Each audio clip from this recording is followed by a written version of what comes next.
À main levée, l'opposition vient de se prononcer contre l'adoption du budget annuel. Ce qui pose problème pour la gauche, c'est l'augmentation des impôts. Une hausse de 22% de la taxe foncière censée apporter au Val d'Oise près de 30 millions d'euros. C'est l'une des premières mesures prises par la droite depuis sa victoire aux dernières élections cantonales du mois de mars dernier.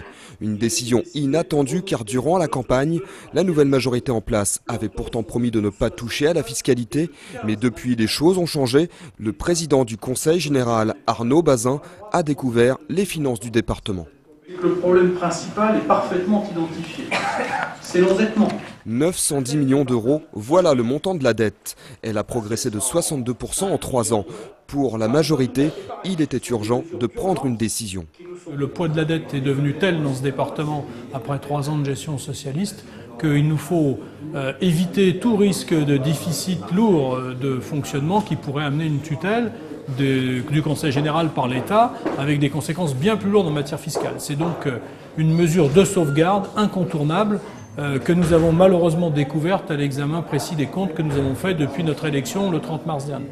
En moyenne, l'augmentation devrait être de 85 € par propriétaire imposable.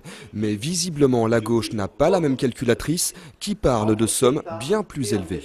Je crois que la première décision à prendre n'était pas de ponctionner à hauteur en moyenne de 180 à 190 € les Valdoisiens de cette manière-là. Et ponctionner en plus les Valdoisiens qui, je crois, ont fait l'effort d'être propriétaires, ont fait l'effort d'être propriétaires de leur appartement, ont fait l'effort d'être propriétaires de leur petit pavillon. Et je crois que c'est un très mauvais signe donné aux Valdoisiens. Le Conseil général ne devrait pas décider d'autres augmentations les années suivantes.